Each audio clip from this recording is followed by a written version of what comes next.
Hi hello ನಮಸ್ಕಾರ ಎಲ್ಲ ಪ್ರೀತಿಯ ಚಾಲಕ ಮಿತ್ರರಿಗೆ. ಈ ಒಂದು ವಿಡಿಯೋ ಬಂದು ಯೂಟ್ಯೂಬರ್ ಅರಸೀಕೆರೆ ಅರುಣ್ ಅಂತವಂತ ಒಂದು ಚಾನಲನ್ನು ಇಟ್ಕೊಂಡಿರ್ತಕ್ಕಂತಹ ವ್ಯಕ್ತಿಗೆ. ನೋಡಪ್ಪ, ಫಸ್ಟು ನೀನು ಕಾನೂನು ಬಗ್ಗೆ ತಿಳ್ಕೊ. ನೀನು ಬೈಕ್ ಟ್ಯಾಕ್ಸಿ ರೈಡರ್ಸ್ ಬಗ್ಗೆ ಪ್ರಚಾರ ಮಾಡ್ತೀಯೋ ಇಲ್ಲ ನಿನ್ನ ಎಂಜಿಲ್ ತಿನ್ನುವಂತಹ ಕಂಪನಿಯ ಪರವಾಗಿ ಪ್ರಚಾರವನ್ನು ಮಾಡ್ಕೊಳ್ತೀಯೋ ನಮಗೆ ಗೊತ್ತಿಲ್ಲ.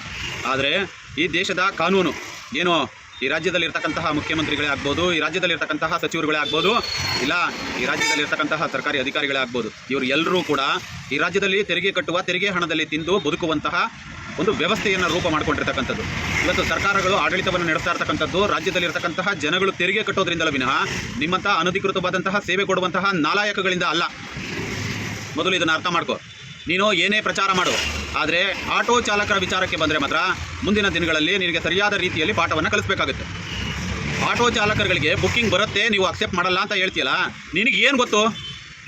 1.5 ಇಂದ 2 ಕಿಲೋಮೀಟರ್ ಪಿಕಪ್ ಕೊಡ್ತಾನೆ, 1.5 ಕಿಲೋಮೀಟರ್ ಡ್ರಾಪ್ ಕೊಡ್ತಾನೆ. 44 ರೂಪಾಯಿಗೆ ಹೋಗಬೇಕು ಅಂದರೆ ಇವತ್ತಿರುವಂತಹ ಗ್ಯಾಸ್ ರೇಟು, ಇವತ್ತಿರುವಂತಹ ರಸ್ತೆಯ ವ್ಯವಸ್ಥೆ ಮತ್ತು ಇವತ್ತಿರುವಂತಹ ಗಾಡಿಯ ಮೇಂಟೆನೆನ್ಸ್ ಬಗ್ಗೆ ನಿನಗೆ ಏನಾಗುತ್ತೆ? ನಿನಗೆ ಏನು ಗೊತ್ತು ಅಂತ ನೀನು ಮಾತಾಡ್ತಾ ಇದೀಯಾ? ಹೌದು, ಇವತ್ತು ಬೈಕ್ ಟ್ಯಾಕ್ಸಿಯಿಂದ ಬಹುದೊಡ್ಡ ಹೊಡೆತವನ್ನು ತಿಂದಿರ್ತಕ್ಕಂತಹ ವರ್ಗ ಯಾವುದಾದ್ರೂ ಇದ್ದರೆ ಅದು ಆಟೋ ರಿಕ್ಷಾ ಚಾಲಕರು. ನಿಮ್ಮಂತಹ ದರಿದ್ರ ನಾಲಾಯಕ ಕಂಪನಿಗಳಿದಾವಲ್ಲ, ನೀವು ಸಪೋರ್ಟ್ ಮಾಡ್ತಿರಲ್ಲ, ನಿಮ್ಮಂತಹ ದರಿದ್ರ ಕಂಪನಿಗಳು, ಇಂತಹ ಕಂಪನಿಗಳಿಂದಲೇ ಇವತ್ತು ಆಟೋ ಚಾಲಕರ ಬದುಕು, ಇವತ್ತು ಇಡೀ ಆಟೋ ಚಾಲಕರ ವರ್ಗ ಬೀದಿಗೆ ಬಂದು ನಿಂತಿರ್ತಕ್ಕಂಥದ್ದು. ಕೇವಲ ಕನ್ನಡಿಗರ ಅಷ್ಟೇ ಅಲ್ಲದೆ ಅನ್ಯ ರಾಜ್ಯದ ವ್ಯಕ್ತಿಗಳನ್ನು ಯಾವುದೇ ರೀತಿಯಾದಂತಹ ಪೊಲೀಸ್ ವೆರಿಫಿಕೇಶನ್ ಇಲ್ಲದೆ ಕರ್ಕೊಂಡು ಬಂದು ನಿಮ್ಮಂಥ ಬಾಯಿಗೆ ಸರಿಯಾಗಿ ಬರ್ತವೆ. ನಿಮ್ಮಂಥ ಕಂಪನಿಗಳೆಲ್ಲ ಕರ್ಕೊಂಡು ಬಂದು ಇವತ್ತು ಬೈಕ್ ಟ್ಯಾಕ್ಸಿಯನ್ನು ಮಾಡಿಸ್ಕೊಳ್ತಾ ಇದ್ದೀರಲ್ಲ. ಹೌದು, ನೀನು ಇಷ್ಟೊಂದೆಲ್ಲ ಪುಂಗುತ್ತೀಯಲ್ಲ ಯೂಟ್ಯೂಬ್ನಲ್ಲಿ ಕೂತ್ಕೊಂಡು. ಇದೇ ನಮ್ಮ JP ನಗರ ಭಾಗದಲ್ಲಿ ಒಬ್ಬರು ಟೀಚರು ಡೆತ್ ಆದರು. ನಿಮ್ಮ ಕಂಪನಿ ನಾಲಾಯಕ ಕಂಪನಿ, ಅದೇನು ನೀನು ಬಕೆಟ್ ತಿಂತೀಯಲ್ಲ, ಅದರ ಎಂಜಿಲ್ ಕಾಸು ತಿನ್ನೋದಕ್ಕೆ ಏನಾದರೂ ಪ್ರಯತ್ನ ಪಡ್ತಾ ಇದೆಯಲ್ಲ, ಆ ಕಂಪನಿ ಏನಾದರೂ ಅವ್ರ ಕುಟುಂಬನ ಭೇಟಿ ಮಾಡಿ ಏನಾದರೂ ಸಾಂತ್ವನ ಹೇಳ್ತಾ?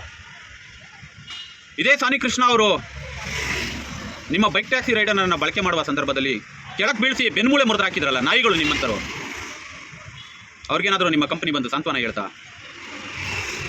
ಮಾತಿನ ಮೇಲೆ ಹಿಗ ಇರಬೇಕು, ಮಾತಾಡೋದಕ್ಕಿಂತ ಮೊದಲು ನಿಗಾ ಇರಬೇಕು.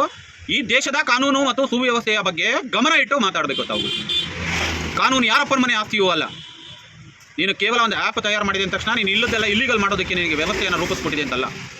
ನಿನ್ನಂತಹ ಕಂಪನಿಗಳು ಕಟ್ಟುವಂತಹ ಹಣವನ್ನು ಎಂಜಲ್ ಕಾಸ ರೀತಿ ತಿನ್ನುವಂತಹ ನಾಲಾಯಕ ಅಧಿಕಾರಿಗಳು ಮತ್ತು ರಾಜ್ಯ ಸರ್ಕಾರದಲ್ಲಿರ್ತಕ್ಕಂಥ ಸಚಿವರಿಗೂ ಹೋಗಿ ಹೇಳು, ಯಾವುದೇ ಆಟೋ ಚಾಲಕರಿಗೆ ಹೇಳ್ಬೇಡ. ಭ್ರಷ್ಟಾಚಾರದಲ್ಲಿ ತುಂಬಿ ತುಳುಕುತ್ತಿರುವಂತಹ ಸಾರಿಗೆ ಇಲಾಖೆ ಮತ್ತು ರಾಜ್ಯ ಸರ್ಕಾರಕ್ಕೆ ಹೋಗಿ ನೀನು ಮನವರಿಕೆಯನ್ನು ಮಾಡು. ಯಾಕೆ ಇದೇ ಆಟೋ ಚಾಲಕರು ಕಟ್ಟುವಂತಹ ಎಂಜಿಲ್ ಕಾಸನ್ನು ಗುಡ್ಡೆ ಹಾಕಿ ಕರ್ನಾಟಕ ಹೈಕೋರ್ಟ್ನಲ್ಲಿ 10 ಜನ ಲಾಯರ್ಗಳನ್ನ ತೊಗೊಂಡು ಬಂದು ನಿಲ್ಲಿಸಿ ಕೇಸ್ ಗೆದ್ದಂಗಲ್ಲ. ನಿಮ್ಮಂತಹ ಭ್ರಷ್ಟಾಚಾರಕ್ಕೆ ಒಲವು ಕೊಡುವಂತಹ ನಿಮ್ಮಂತಹ ಯೂಟ್ಯೂಬರ್ಗಳಿರೋ ತನಕಲ್ಲೂ ಕೂಡ ಇಂತಹ ಕಂಪನಿಗಳು ನಿಮ್ಮಂತಹವ್ರನ್ನೆಲ್ಲರನ್ನೂ ಕೂಡ ಬೆಳೆಸ್ಕೊಳ್ಳೋದಕ್ಕೆ ಪ್ರಯತ್ನವನ್ನು ಪಡುತ್ತೆ.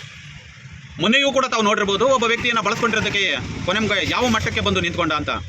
ನಿನಗೂ ಕೂಡ ಅದೇ ರೀತಿಯಾದಂತಹ ವ್ಯವಸ್ಥೆ ಏನಾದರೂ ಬೇಕು ಅನ್ನೋ ಆಗಿದ್ದರೆ ಆಟೋ ಚಾಲಕರ ಬಗ್ಗೆ ಗಮನವಿಟ್ಟು ಮಾತಾಡು.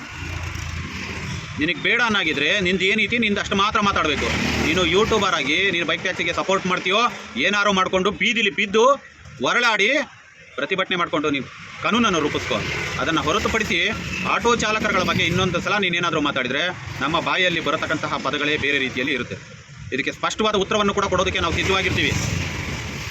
ಇವತ್ತು ಕರ್ನಾಟಕದ ಹಲವಾರು ಜಿಲ್ಲೆಗಳಲ್ಲಿ ಹೋರಾಟಗಳನ್ನ ಮಾಡ್ತಾ ಇದ್ದಾರೆ. ಅವರೆಲ್ಲ ಏನು ಮನೇಲಿ ಹೆಂಡತಿ ಮಕ್ಕಳು ಸಾಕಾಗಲ್ಲ ಅಂತ ಬಂದು ರೋಡಲ್ಲಿ ಹೋರಾಟ ಮಾಡ್ತಾರೆ? ನಿಮ್ಮಂತಹ ದರಿದ್ರ ನಾಲಾಯಕ ಕಂಪನಿಗಳು ಕಟ್ಕೊಂಡಿರ್ತಕ್ಕಂಥ, ಅದರಲ್ಲೂ ನಿಮ್ಮಂಥ ಎಂಜಲ್ ತಿನ್ನುವಂತಹ ನಾಯಿಗಳಿಗೆ ಬುದ್ಧಿ ಕಲಿಸೋದಕ್ಕೆ ಅಂತ ಬಂದು ಹೋರಾಟವನ್ನು ಮಾಡ್ತಕ್ಕಂಥದ್ದು.